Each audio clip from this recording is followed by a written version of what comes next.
is you will get the best rates. Are we not? We're not live, or we are live? Just turn off.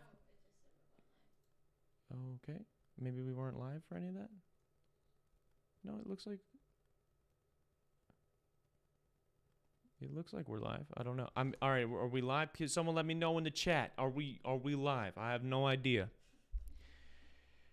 I'm sweating. I'm getting pissed off. We're having a lot of technical difficulties today, so it's frustrating. We are live. Okay. Did you hear that? Did we get an intro off? Did we get the intro? I don't know. Stuff's crazy, guys. Last week was wild. Last week was crazy. If you were here, if you were in the chat, if you were with us, podding with us, had a fantastic guest on. Went out with a big bang for a Halloween episode, as well as if you read the title of this episode, the last episode that I did at the old studio.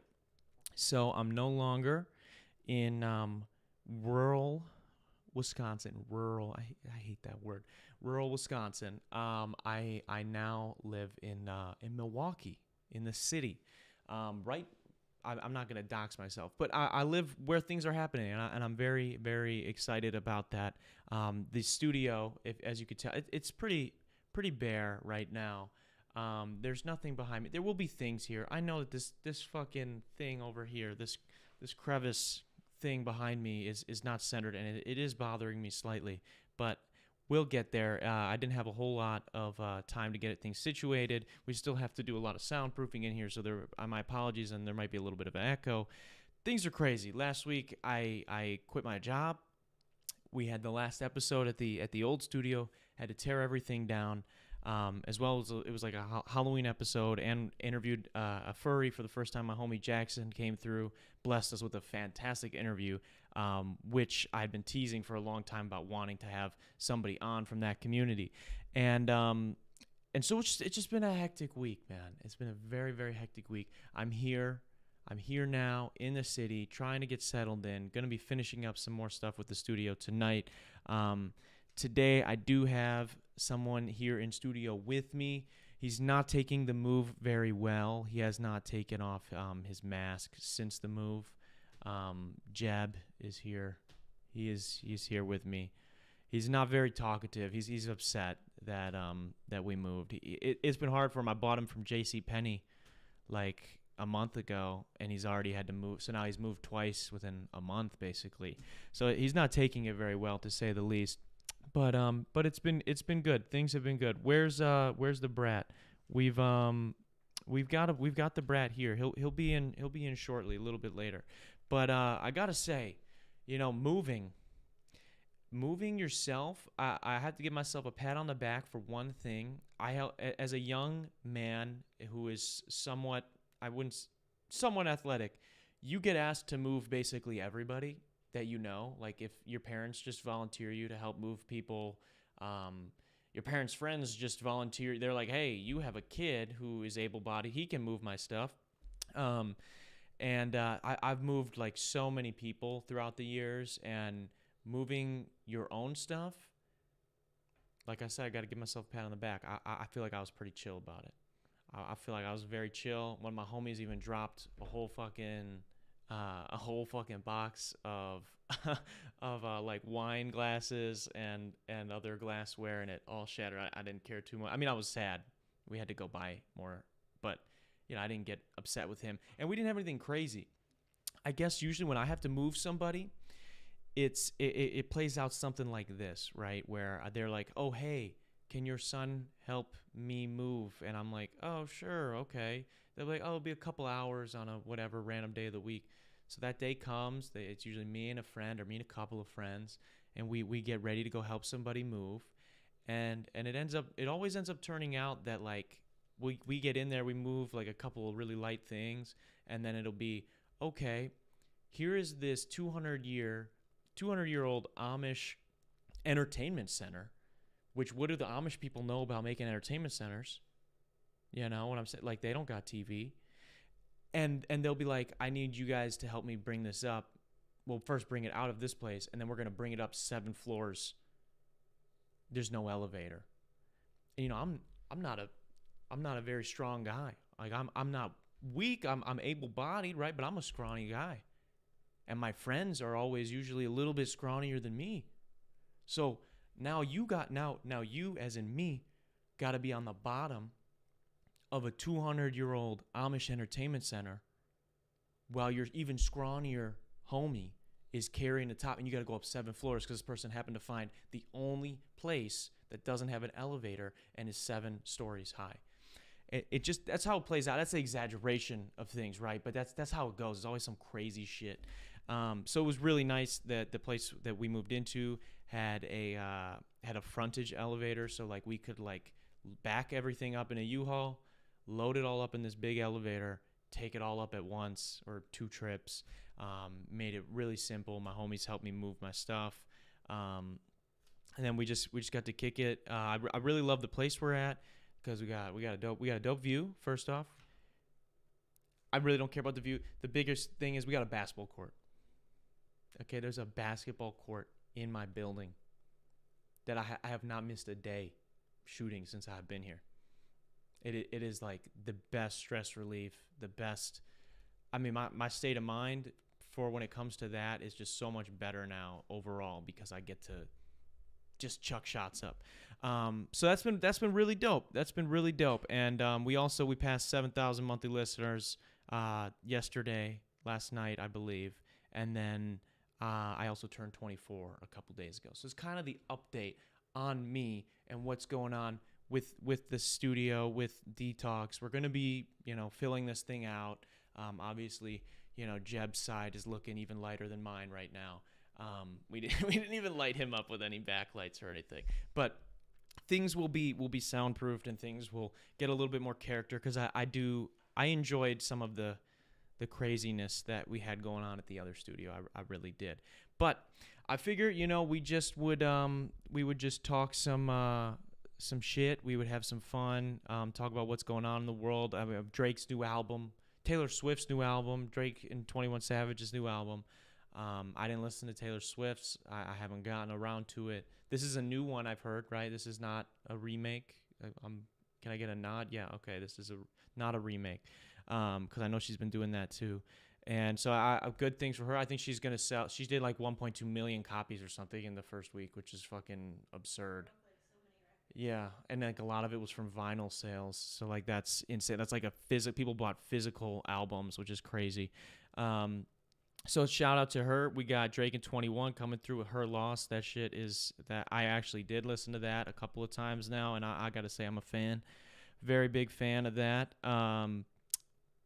Other things to be excited about: God of War coming out this week. Black Panther 2 also coming out this week, right? Mm-hmm. This week. And listen to this. My homie Matt, he was on a podcast like a month or 2 ago. He gifted me a sound bar as a going away gift, which was like he did not have to do. It's like the nicest thing anybody's done for me in a long time. And I set it up the other day, and I gotta say it's fucking phenomenal. It is like you need. I wanted a sound bar for quite a while, right? I wanted one, and then I now have one. And after setting it up, I like right away I like just put on I put on Black Panther, and I was like, all right, I just want to try it. Just want to see what this is like. It's got the bar, it's got another little bar like surround sound speaker, 2 little surround sound speakers, and then a subwoofer on the couch, like right next to the couch, right? And I'm playing the fucking movie, and you feel the ground. It feels like I'm at the movies. Like I'm sure I'm gonna get kicked out of the building I'm living in because I'm gonna be watching movies on that. So shout out to Matt. Thank you, Matt, for that. That is I'm very, very thankful for that. It is super cool. But yeah, we've got some fun stuff in store. I'm excited to be in Milwaukee. There's been a lot of people over the years that have actually been here in Milwaukee and unable to like get a ride or come to where I was filming the show previously. And so I'm excited that we're going to be like in a much more manageable place for some new artists to come on. I'm sure as well, like business owners and things like that.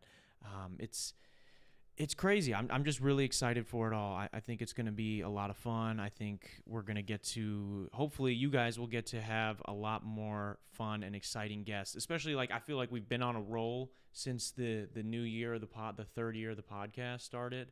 Or this is the fourth year, I guess. Since the fourth year of the podcast has started, I feel like we've been on a roll. We've had some really good guests, and it's just been a lot of fun. I feel like it's been the funniest it's been. So I've been enjoying that.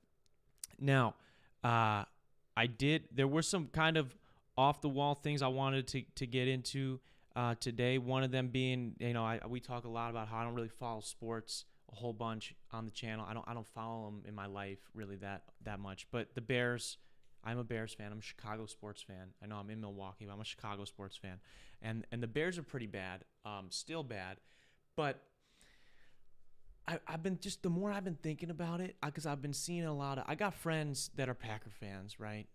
And the ones that I'm actually friends with, they're chill. They're pretty chill. They get it. They're not D-bags. Like, they're not, I mean, maybe they watch the show and they're D-bags in that way, but they're not actual douchebags.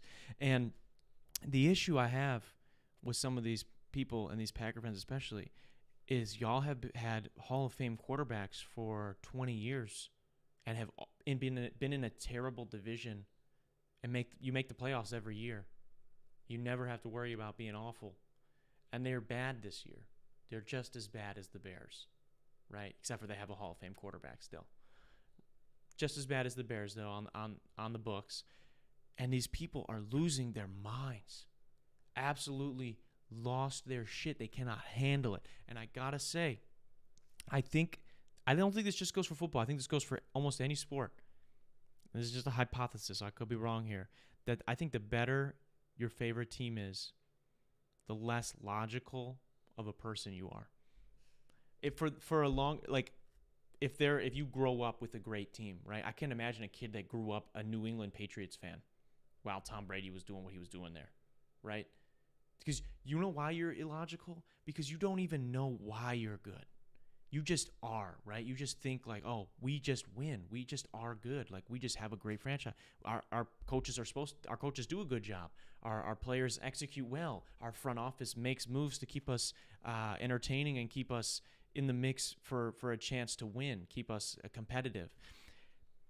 When you're a fan of the Bears your whole life, you are forced to look at things much more logically and break down why our team is so bad and start going down the line. Like, you don't understand all the fucking missteps until you have a team that's that bad and you start asking, why am I putting the blue and orange on every week and scheduling my life around this fucking game on Sundays or Mondays or now Thursday, whatever, for this team to suck ass? It's crazy. Got to meet the man Tommy G in Milwaukee. Every Packers fan. I'm not a Packers fan anymore. I don't even watch them anymore. While Bears fans are watching. Yeah, exactly. That's what it is. It is funny to see that. I've heard of Tommy G. We will have to get him in for an interview. That will be interesting. And only have one ring to show for it. Yeah, we suck. We suck. Oh, I don't know if you're talking about the Packers or if you're talking about us, but yeah, I mean, it is kind of embarrassing that Rodgers only has the one ring as being in that bad of a division. But yeah, dude, it's just crazy. It's just crazy to think that some people, man, you grow up with a really great sports team, and I think it does things to you mentally. Like, it puts you in maybe a slightly disadvantaged place, and I feel for that. At least that's the way I try to justify it in my head, growing up with a terrible team. But yeah, hey, we're both 3-6. We're both terrible. We're both awful. So let's see how that continues to play out. Also, sidebar, totally pivoting. I had to get an ultrasound last week. And so for those you guys, I don't think I've said anything about it on the podcast. I've been having a lot of issues with my stomach. They thought that maybe I had GERD. They still like, I have a diagnosis that I have it. That I took some stuff for that, ended up getting really bad rash on my whole body a while back, and I still there was a burp right there. I still have like bad indigestion issues, but I have a lot of pain, especially on my sides, like in my stomach, but especially on my sides. And recently, a couple weeks ago, I there was like a bump, like a protrusion on my right side of my. It feels like a muscle. I've been told by people that are nurses that it is a muscle. But because I do have a similar thing on the other side, but it's popped out. It is like very prominent. It's out there and it hurts to the touch, right? And I had an ultrasound scheduled maybe 2 months ago, a month and a half ago, and for whatever reason it got canceled. I can't remember if it was me or the doctors, whatever. And I do remember calling them, and then they were supposed to call me back and never did. Right, so whatever. So I called again. I got this thing scheduled because it was so bad. Like I was getting just if I poked it, if I like grazed my hand across it, or I laid on my right side, I couldn't. It hurt so bad. So I went to get an ultrasound. For those of you who have never gotten an ultrasound, it's an interesting experience. And when I went on Wednesday, and basically you go in, you pull your shirt up. The lady's going to tell you, it's going to be a little warm at first, and then it gets cool.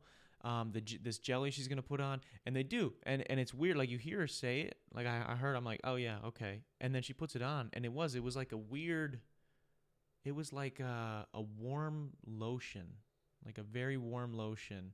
And then it gets cool, and she's just like poking me with this thing, like just rubbing my stomach with this fucking, something like this, actually. Like, on the bottom here, and she just fucking whatever, and she's doing it for like 35 minutes, 40 minutes. I don't know, go my right side, my left side, up and down, whatever. And then I'm like, I told her too, I'm like, I got this thing specifically right here, and she touched that for like a second. She was not really that big of a concern to her, but I was told later. I mean, she's just a technician, so she's just worried about, I got to get the images I got to get. The doctor worries about what it is, right? So I come home later that day, I get the results. Turns out I have a polyp in my gallbladder. They think is benign, is non-cancerous. So that's where I'm at right now. They didn't say what to do after that. It's 3 millimeters. That's like this big. Maybe smaller. Maybe a little smaller. Maybe like right there. Either way, it's in there, and it doesn't. I don't know if that's the pain, or if that's not the pain. But I probably should get rid of it. No, I don't know. What do you? It's but you should not have it though. Like, you should get rid of it, right? And I heard that they can remove your gallbladder. What is a gallbladder? What does your gallbladder do, though, is what I want to know. So if I don't have it, McKenna says it stores stomach bile, but if I don't have it, what happens then? Where does that stuff go? Oh, it's complex. Okay. Just as useful as the doctors. Thank you. So if I eat really fatty stuff, that it would be bad. So I can't eat mac and cheese. Okay, so let's hope it's not that. Let's hope. Well, it is that, but let's hope I don't have to get that removed. Maybe they can do something else. I don't know. So that was kind of scary the other day. Not gonna lie, and I'm court downstairs, so I can just play every day. And I mean, it hurts afterwards, but I gotta do what I gotta do. I gotta play. Like, that's the only. If I'm gonna be in pain here, right, physically, I gotta at least have some bliss mentally, and I get that from getting my shots up. So that's what I'll be doing. I also, speaking of getting shots up, I wanted to talk today, because there's nobody here to cut me off while I do this, about I want to tell you guys a little story when it comes to hooping, a little basketball story, right? I had a coach growing up, and he would have a meeting with all the players every year before the season. And in this meeting, we would go over player roles. Now, I want you guys, I'm going to tell you guys some shit. I want you guys to tell me if this is wild or not, if this is out of pocket or not. We would go over player roles, right? So you'd have like Jeb, you'd have Jeb. He's 4'11", 4'5", 4'6". All right, you would say Jeb, Rita, 4'6", and it would say, he would have to be a point guard. So point guard, and then it would have a small write up. For some people, other people it was lengthy. So it would be a small write up, a few sentences, usually like, this is a strength of it, like catch and shoot, defensive player, like primary defensive role, gonna be a good addition off the bench. 1 to 2 dribble limit, and then it would say some other shit, and then it would go to the next player, and then we would read these aloud. The coach would read these aloud in front of everybody. Would have the whole paper. You'd have everybody's role and their dribble limits. You'd have their dribble limits in front of you, and he would read them out, and he would tell you how much you're allowed to, how much you should regularly think is okay for you to dribble, shoot, and or pass, or what you can expect to get minutes-wise, all these things. Like basically what your role is, right? But I gotta say, just the more I've been thinking about it, and I don't know what, I mean, I thought about it then too, but it just recently popped into my head again the other day, and I was thinking about how wild is that to tell players on your team to put that in their head that I do not want you dribbling the ball more than 2 times. I don't want, we as a team, everybody knows that you should not be dribbling the ball more than 2 times. I mean, I know what that did to my head, and I feel like I'm somewhat of a mentally tougher person, and I can't imagine that did well, that fared well for other people. But it's just this really funny thing when I think about it. Like imagine that in any other like place where a leader would do that, maybe like a work environment, like somebody's like, oh, we're gonna sit down in front of everybody. Let's say we're working at Walmart, we're gonna sit down in front of everybody, and we're gonna be like, okay, Jab, you can't carry more than 2 boxes because we don't trust you to be able to walk and carry the boxes at the same time. We can't afford to risk that. There's too big of a risk there. Like how wild it is to say that to somebody. And it would say shit too, like can shoot open 3. Like you're allowed to shoot open 3s, Jeb. You can't shoot anywhere else. And just like wild shit like that. I would have brought a gun to practice. Yeah. It's a wild thing to say, and I don't think it was meant to be malicious or anything, but I just was thinking back on that. Like that is hilarious, man. That is very, very funny. I lastly, and I don't want this to drag too long today. I don't have a ton of stuff other than announcing the new studio, and hopefully next week it'll be fleshed out, and we'll have somebody here with me. No offense to Jab, but we'll have somebody else here to bring some levity, have some fun, banter with. But I do want to just thank everybody for all the love that you guys have been showing on the last episode with my homie Jackson, and ask you guys, pose the question of who do you want to see on the show. I have some Milwaukee artists that I've talked to in the past that we can finally make happen now. But aside from that, I obviously want to keep the doors open, and as this community has been growing, I would love to hear what you guys want to see, because that's more the stuff I want to make. Those are people I want to make jokes with. Those are people I want to talk to and mess around with. But aside from that, we're all good here. I don't want to take your guys' whole night up. Is there anything else I forgot to announce? Oh, there's one more thing I wanted to do. You wanna grab that for me? Yeah, there's one more person I want you guys to meet, who you guys have never met. You guys have maybe heard about. I'm not sure. He'll be in here in just a second. I you know what? I guess I won't do the whole pretending I don't know who it is. So I have a cat. His name is Lil Brat, and he is the most expensive cat that I have ever heard of. And this is him. Are you gonna set him on the ground? Okay, that was a good move right there. You totally avoided you totally avoided the camera. Oh, but you did hit the light. He's the most expensive cat in the world because he has acromegaly, which is the same disease that Andre the Giant had.